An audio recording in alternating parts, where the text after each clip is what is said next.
Hello everyone, hope everyone is doing well.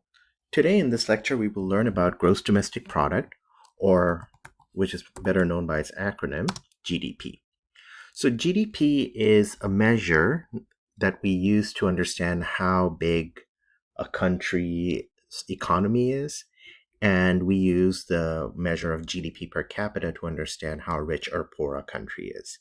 But before we go into the details, first we have to understand what is GDP.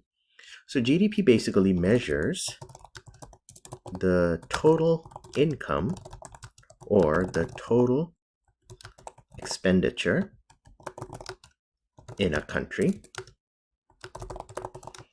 in a given period of time.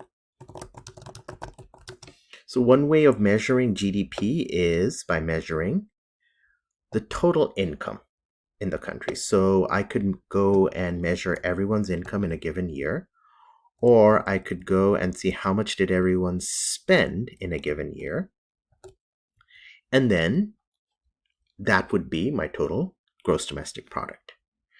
A more formal definition would be GDP is the monetary value of all the products. It could be goods and services that is by the people living in a region or a country in a given or within a certain time frame. So what does this mean? When we say GDP is the monetary value of all the goods and services, so only goods and services that have a money value are included in GDP. So which means that, if I, let's say, hire somebody, so let's say I hire someone to clean my house, and for that there is a monetary transaction, so this is included in GDP. Okay. However, if I clean my house myself, that is, I did not hire anyone, so there is really no monetary transaction to that, this value is not included in GDP. So only goods that is traded in the market, so that has a monetary value, is included in GDP. Another example is basically if somebody is a stay-at-home parent, so basically does not work but takes care of their children, then their services are not part of GDP. But if I hire a person to look after my child, then that service is included in GDP. So everything that has a market transaction that has a monetary value is included in GDP. So what else is there? So let's say we do have the products. So when we measure the GDP, we only include the final goods and services, not the intermediary goods. So what does that mean? Let's say if I'm, if I sell cakes in the market, then the value of the cake is added to GDP. However, to make the cake, I need other stuff too. I need flour, sugar, and then maybe electricity to, bake the oven, and then cream and other products to bake that cake. Now, all those things, these are usually, are called inputs or intermediary goods. Now these goods, their values are not included in GDP. This is because we already are going to, if I produce the cake's final value should include all the value of those intermediate goods. So this is because the final value of the cake will include the values of all the intermediate goods used to produce it. So basically, because the price of the cake should include all the cost of production to the cake. So as a result of that, we just include the final goods price, including all the intermediate goods,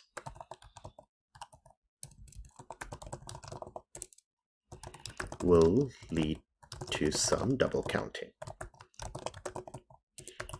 So we don't include the cost of or the price of sugar and all those in the GDP. Only the final good and or services, the value is included in GDP. So it is produced, and so all these goods, so we can say all the products produced by the people living in a region or a country. So living in a region or country. So it only includes, let's say if we are talking about the US, so basically GDP includes the production of all the people living in the country, irrespective of citizenship status. So GDP is not only for the citizens of the country.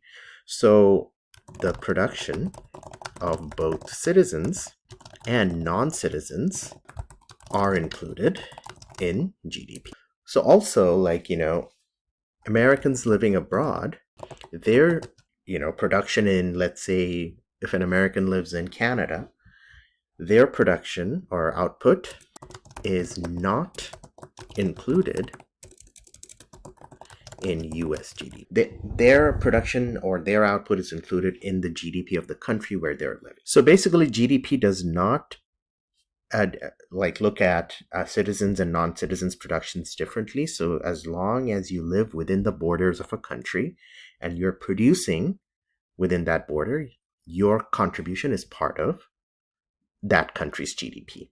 Okay, and it is within a certain time frame. So GDP is usually measured every quarter or every year.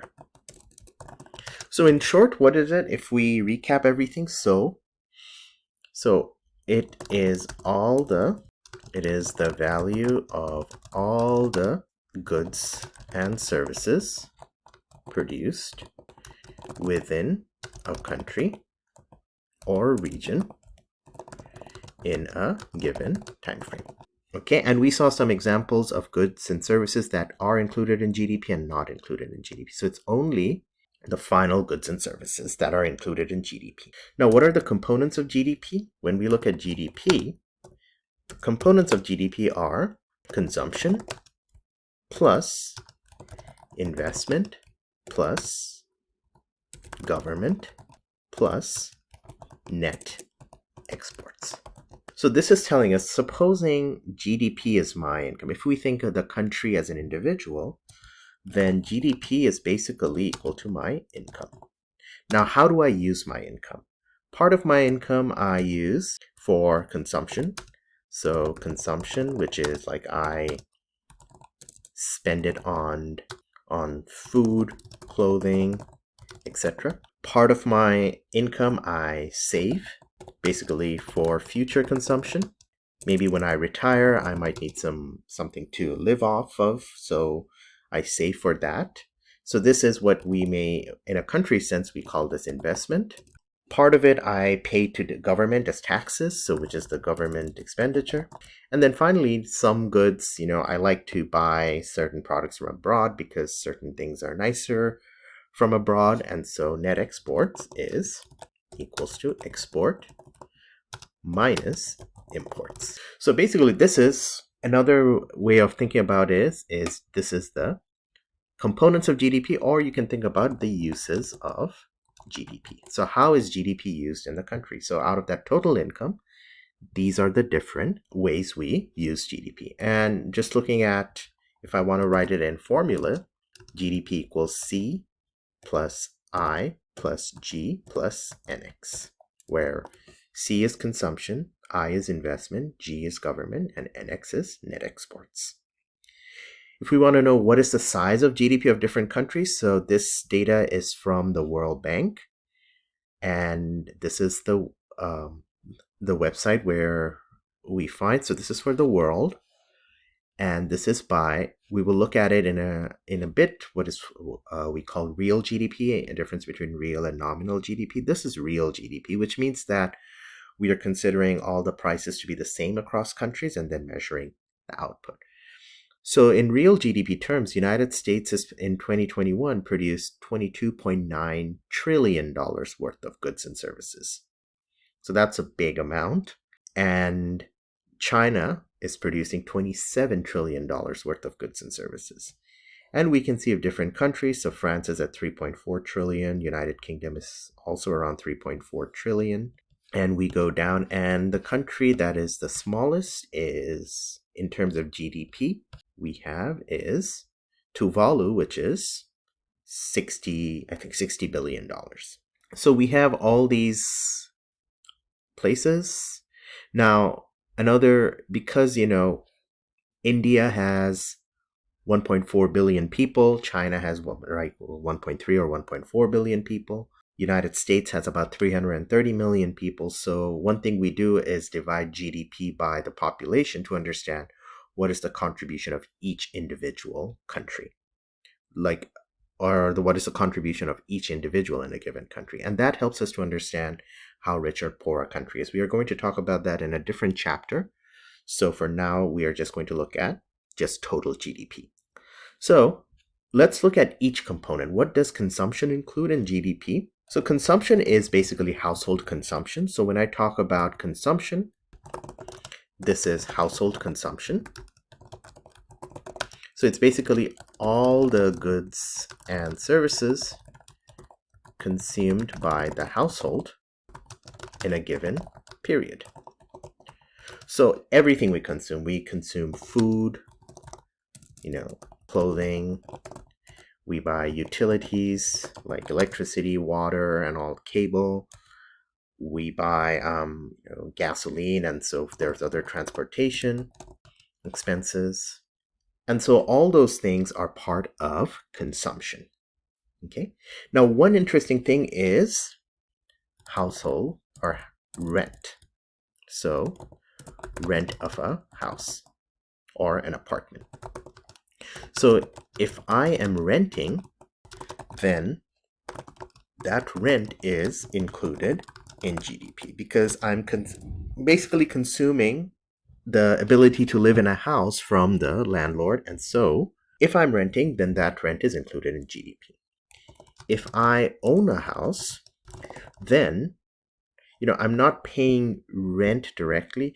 I may pay mortgage on it, but mortgage is not included in GDP technically because we will see it in investment section Y.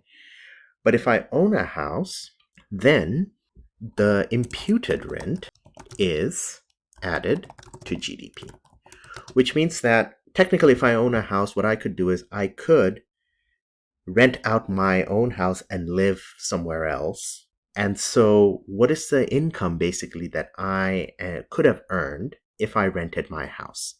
Now, let's say if I rented my house, then I am paying $1,500 of rent.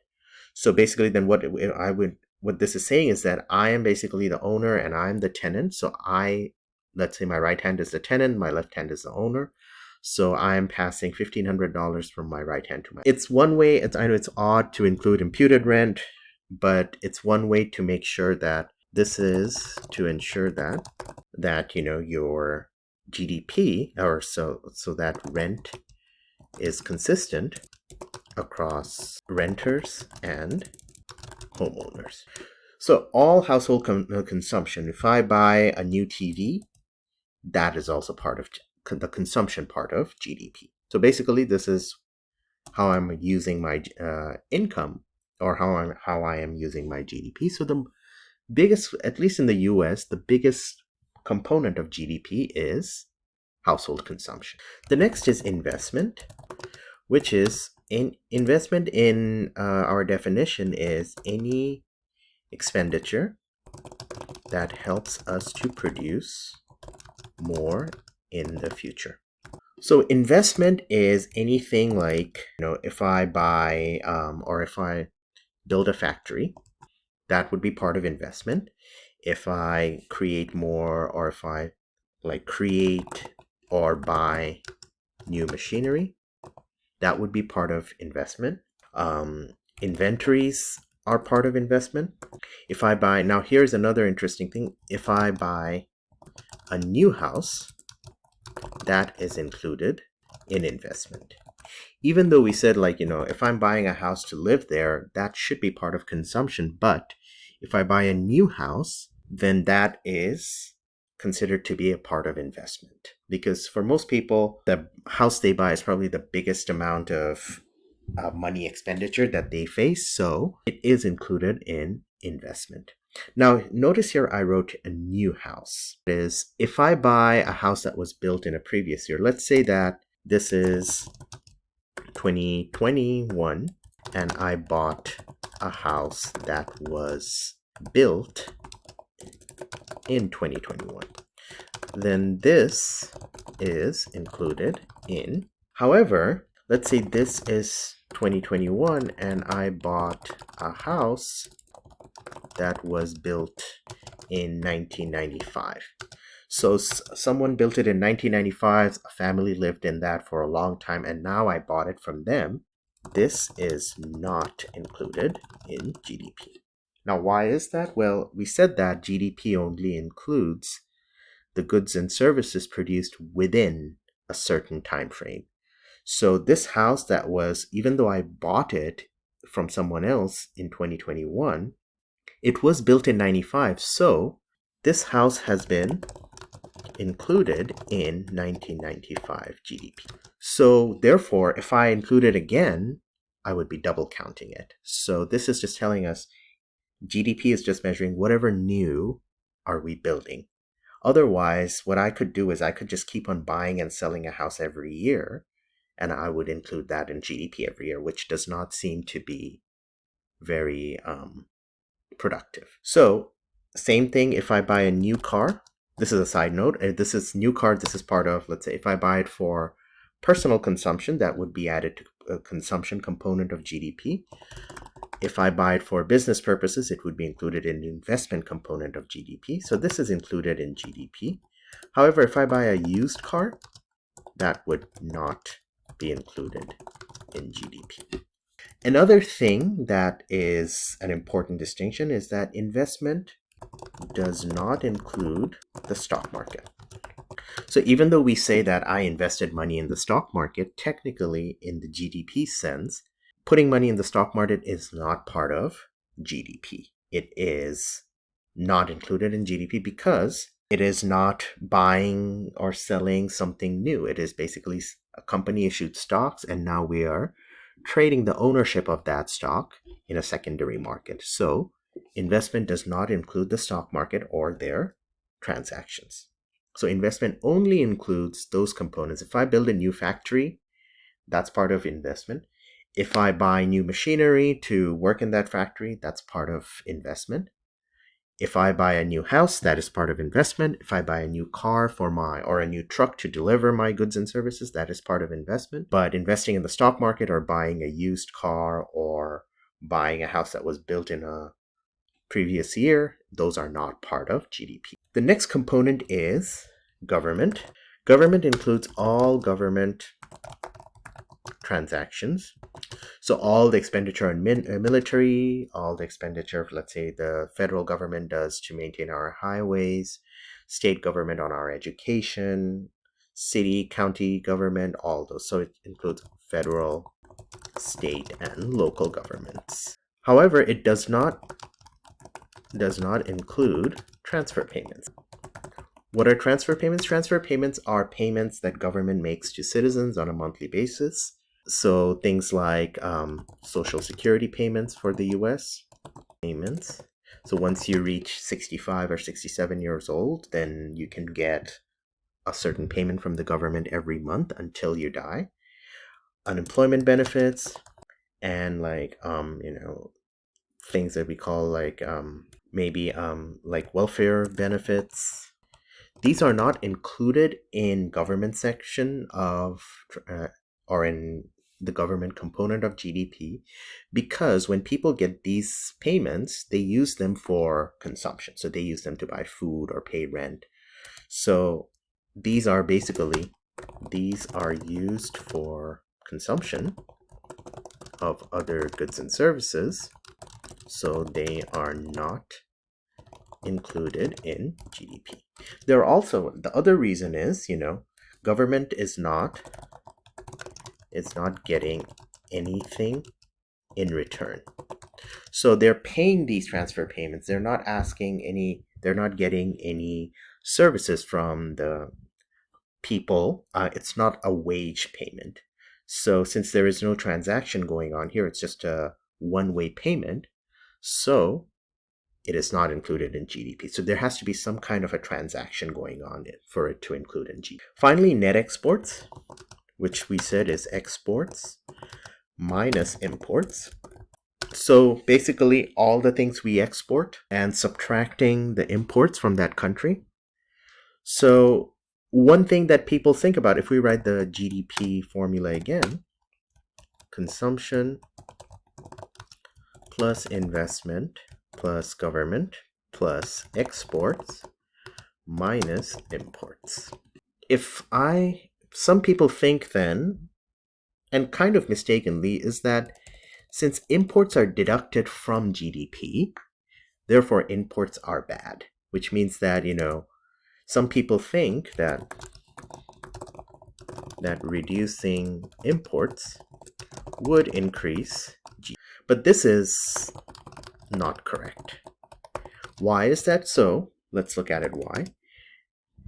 When we are measuring GDP, so it's including consumption, investment, government. So consumption includes goods produced in the US and outside the country. Okay. So if I go to the grocery store and I buy avocados are produced mainly from Mexico, that we buy in the US.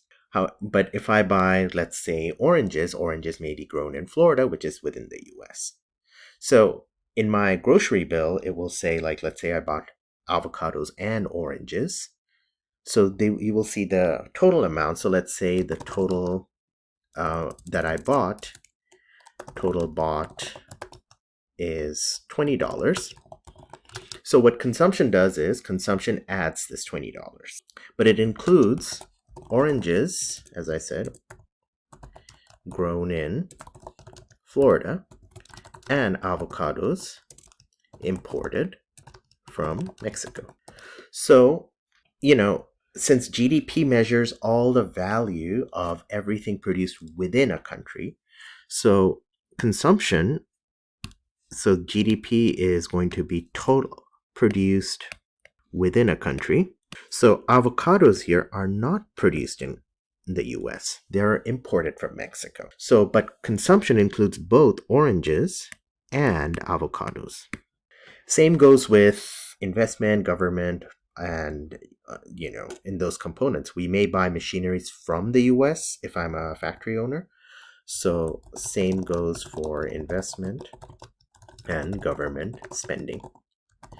So I may buy a machine from a US producer, or I may buy it from a foreign manufacturer. So as a result, what we do is, since, we are buying all those things from abroad, or maybe some of our components, let's say when I produce an iPhone, maybe the iPhone, some parts are made in the US, some parts are made abroad. So all those things are then therefore has to be removed. So we deduct imports from GDP so that we can then say, okay, well, these are no longer included in the final value of GDP, because we want to see what US produces in a given year. Now, other thing that someone might say is that, yeah, that's true. Well, we are subtracting imports, but if I really wanted avocados, then if I restricted imports, I could produce that in the US. Now we could then think about trade. It would just be too expensive maybe to produce certain goods within the US, and it's better for other countries to produce it and we buy it from them and use the money for something else. So just restricting all imports is probably not a good idea. Now, from here, again, just to recap, some people might think subtracting imports is, bad for GDP, but this is not, if I raise imports, it's not that GDP gets lower. It's what I do when I subtract imports is that I'm removing the imported component in consumption, investment, and government expenditure, so that I measure exactly how much is the US producing in a given period of time. Now, how do we measure GDP? So we said GDP was total expenditure. So let's say that we have a few years. Let's say this is year. And just to keep it easy, let's say the US produces only two goods, which is, let's say, bread and butter. So then what is my GDP? GDP is the total expenditure in the economy, as we said, one of the definitions is. So what I will do is I'll find what is the value of bread and what is the value of butter produced, and then add that. So value of bread is going to be 50 times 1, plus the value of butter is going to be 100 times 0.5, which comes out to be $100. So we have, let me bring that down so we have some more space. Same thing for the next year. So this is GDP of 2016 would be $100. So GDP of 2017 would be, we have 55 units of bread producing times 1.1 plus 125 times 0.7, which is 148. Then we have 60 times 1.3 plus 150 times 1, 228 times, and then finally for 2019 it is 67 times 1.5 plus 170 times 1.2, so it is 304. So this is what we would call nominal GDP. Okay, in other words, we can write what that means. So nominal GDP measures the GDP using current prices for the current year. Now, there is an issue with nominal GDP. One problem is, if I look at between 2 years, let's say, what is the growth of GDP between 2016 and 2017? So I can measure the growth formula, which is, the GDP of 2017 minus GDP of 2016 divided by GDP of 2016 times 100. So it will be, actually, since 2016 is already 100, let's use between 2017 and 2018. That will give us different numbers. So it is going to be 228 minus 148 divided by 148 times 100, which gives us 54%. So if someone comes up to me, like, let's say I'm an economist for the government, and they tell me how did GDP do between 2017 and 2018? If I say that GDP grew by 54%, that is kind of misleading, because I can see that, yes, I'm producing more, definitely, but price also has gone up between those 2 years. So this 54%, part of the increase is because of increase in price, and part of the increase is due to the increase in quantity. Now, which is it? So we don't want to see increase in price included in the measurement. We just want to see, because we want to see, are we producing more goods or services? So then what I need to do is I need to then create something, another measure of GDP, that is measuring GDP where we don't include this change in price. So that's when we come up with another column here, say insert to the right, and we call this real GDP. Okay, real GDP is, this measures GDP using a fixed price of a given year, of a certain year. So let's say I fix the price at 2017 year. So I'm saying that this is the price I'm going to use to measure the value for all the years that I have. Okay. So then for 2016, my real GDP will be, the quantity will be of 2016, 50, but the price will be of 2017 plus 100, or sorry, it is 100 times 0.7.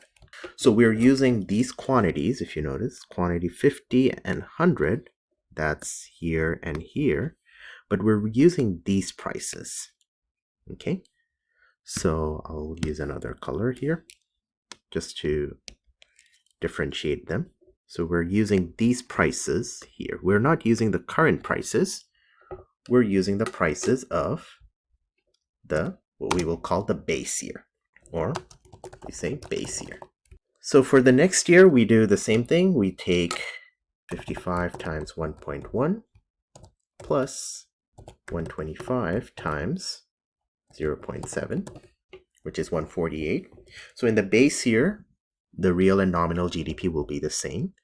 Then for 2018, I take these quantities. Let me erase these numbers, or just to make it easier. So I'm using 60 and 150, but I'm using the prices of 2017. So 60 times 1.1 plus 150 times 0.7, which is 171. And then finally, I'm using 67 times 1.1 plus 170 times 0.7. So we will write here real GDP, where the base year is 2017. And so these values are my real GDP values. Now if I say, what is the growth between real GDP between 2017 and 2018? So let me just copy this down here. Growth of real GDP. So then I will see the growth is going to be 171 minus 148 divided by 148 times 100, which is going to be 15%.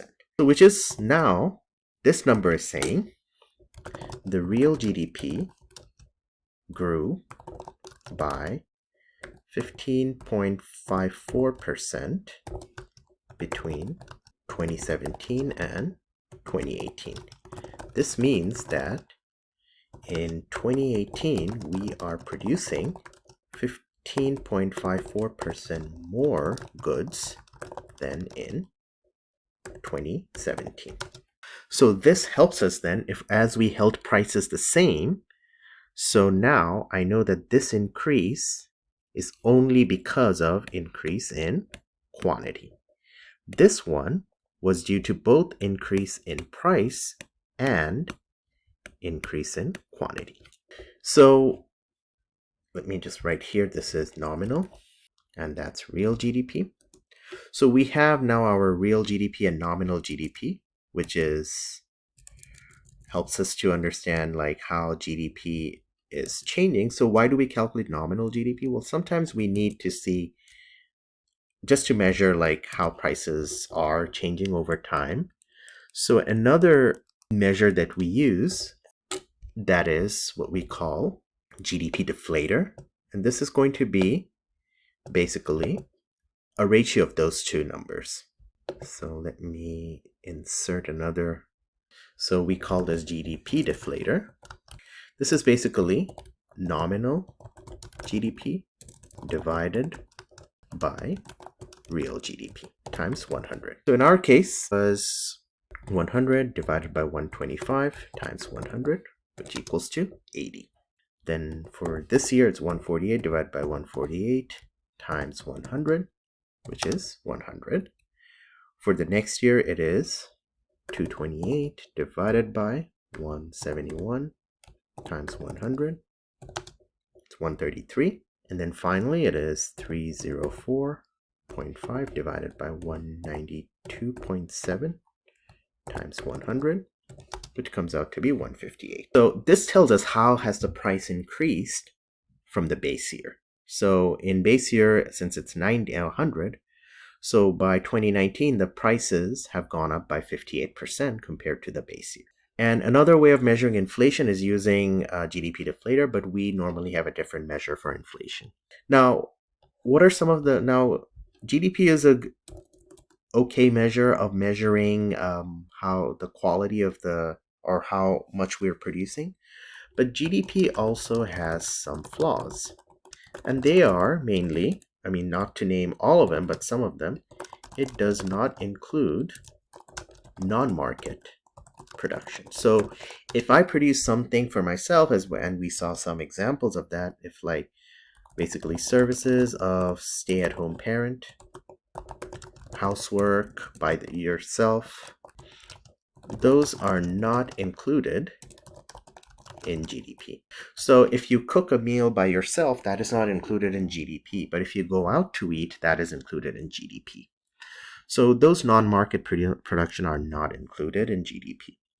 The quality of the environment is not included in GDP, which means that if you live in, let's say, in two places that has the same GDP, but one is more polluted than the other, that does not take into factor like the quality of your life. So the quality of the environment is not included in GDP. Same thing is like